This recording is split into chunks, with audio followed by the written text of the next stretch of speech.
All right, good morning. Psalm 45. There is so much in this psalm, and quite frankly, I don't even really know how to approach it.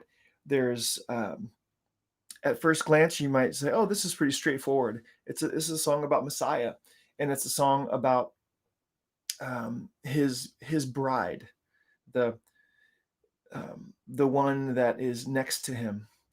Verse 11. So the king will greatly desire your beauty. And that there's this relationship between the king and the queen, or the king and the bride of the king. And so, pretty seems pretty straightforward. But when I started looking into this, I I can't even really um, uh, in 10 minutes time unpack this for you. But let's just start reading here, and we'll dive into it. To the chief musician set to the lilies, which would have been a melody, a contemplation of the sons of Korah, a song of love. So here we go with the love song. My heart is overflowing with a good theme. I recite my composition concerning the king. My tongue is the pen of a ready writer. How about that line? My tongue is like a pen, just ready to write so much that's on my heart about the glory of the Messiah. Verse 2, you are fairer than the sons of men. Grace is poured upon your lips. Therefore, God has blessed you forever. Gird your sword upon your thigh, O mighty one, with your glory in your majesty.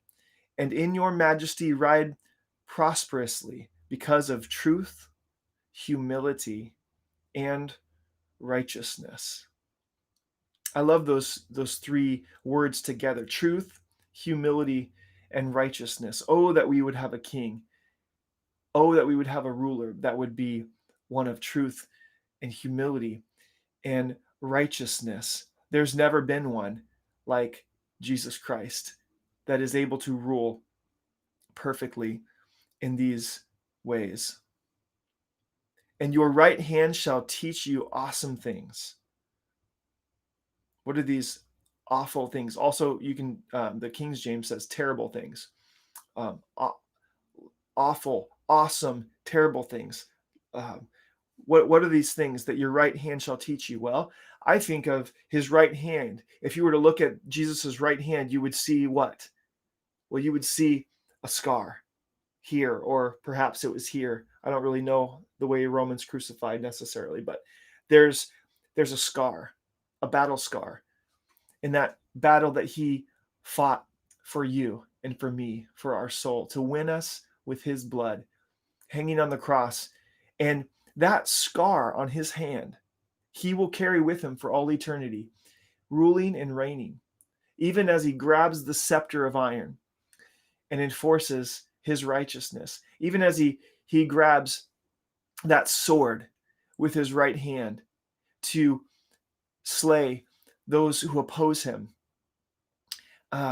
Remember, he is going to have the mark of the sin that he bore on behalf of all those who would put their faith in him.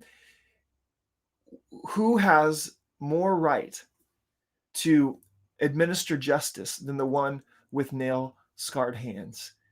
And his hand will, his right hand shall teach awesome things. I love that picture. Verse 5, your arrows are sharp in the heart of the king's enemies. The peoples fall under you. Your throne, O God, is forever and ever. Uh, that can't be just glossed over. Think about that. The throne of God will be established, and Jesus Christ will rule and reign forever and ever. Maybe it's forever and ever. I don't know how that works, that idea. Um, I tend to think of that, um, forever and ever, not just being length of time, that would be one forever, but also the quality, and that would be another forever, that quality of abundant life. So forever, that depth and that quality, and forever, and it's going to never end, you know? What a wonderful thing, his throne. And Jesus is not going to be, his eyebrows aren't going to be just down all the time and tense, but he's going to be a glad king. He's going to be a joyful king. This is going to be something that he enjoys, ruling and reigning in righteousness and peace and love and purity. He's not going to, and then, or if they get reelected, they have an 8-year term, and you see how much they age and all the stress that they carry on these shoulders, these human shoulders. But Jesus Christ is not going to be aged and worn out and get wrinkles on his skin because of his ruling and reigning. He's going to be a king of gladness and joy and righteousness, and it will be forever and ever. A scepter of righteousness is the scepter of your kingdom. Your love, verse 7, you love righteousness and hate wickedness. Therefore, God, your God, has anointed you with the oil of gladness more than your companions. And there we have a glad king, the oil of gladness. Verse 8, all your garments are scented with myrrh and aloes of cassia out of the ivory places by which they have made you glad. Again, there's gladness. Verse 9, king's daughters are among your honorable women. At your right hand stands the queen in gold from Ophir. And then verse 10, there's a transition here. Listen, O daughter, consider and incline your ear. Forget your own people and your father's house. I think of Ruth and Boaz, the story of Ruth, who takes a Moabitess, and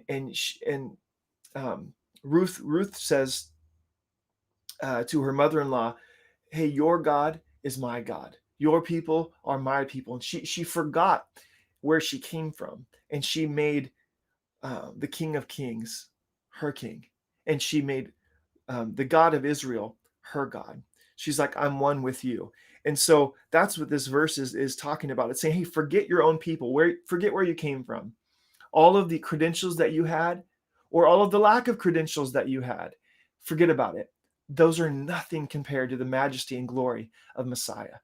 Hey, just put your identity completely on Christ, because the only thing that's going to matter when you're standing next to the King of Kings and Lord of Lords is that you're standing next to him, and that you are in relationship with him, and that all of his rights become your rights. All of his honor and glory, you are associated with them because you're with him, right?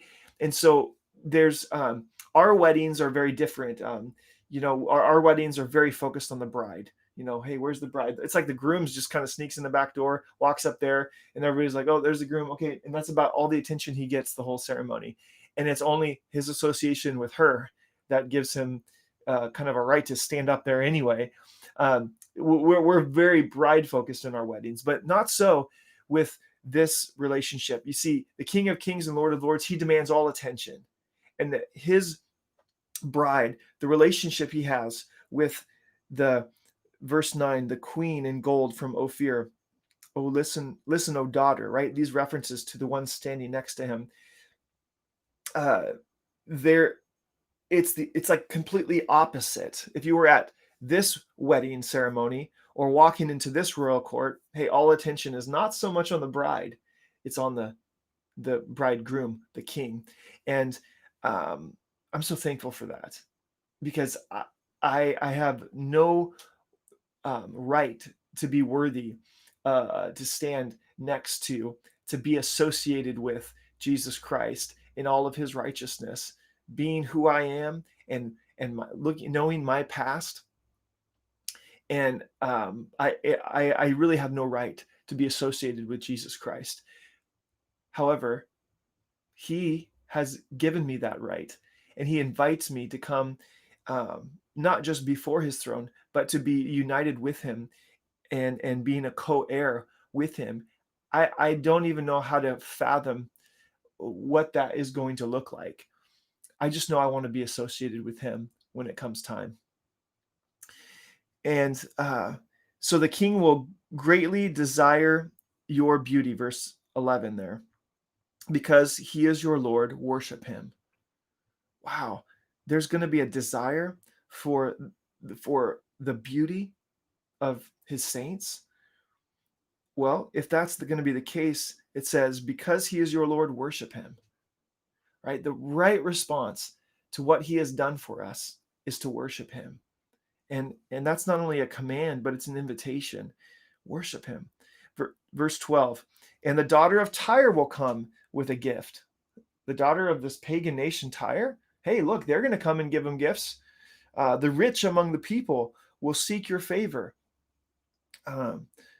That's fantastic. I think of when a type of this was when Solomon was showing the Queen of Sheba the glory and splendor of Israel during that golden age, following David's rule, as Solomon was building the temple and the prosperity that was all around at that time. The Queen of Sheba was overwhelmed with it, and she was bringing gifts and bringing presents and adding to the glory, seeking the favor of Solomon. Verse 13. I'm sorry. The royal daughter is all glorious within the palace. Her clothing is woven with gold.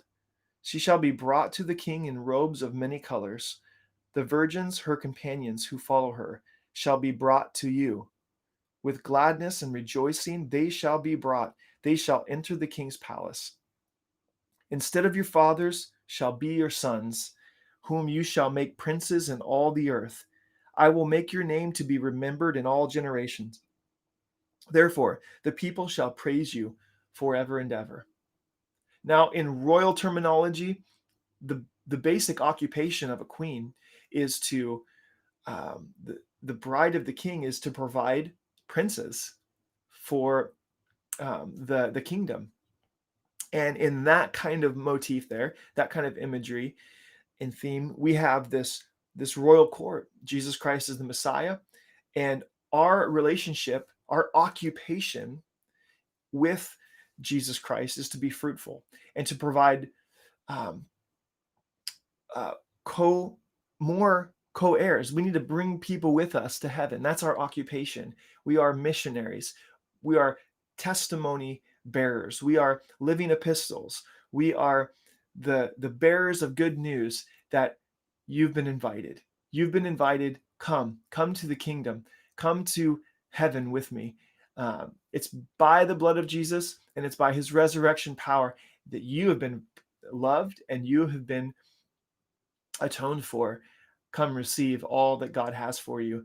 And that is our occupation, whether it's an individual Christian, whether it's the church as the bride of Christ, and even the nation of Israel and all of the promises yet to be fulfilled by her. All of this we are to be preoccupied with our occupation, and that is inviting people into heaven. The invitation has been sent. Will you be a part, and will you invite others with you on your way to heaven? Make sure first, though, that you're on your way to heaven. God bless you today.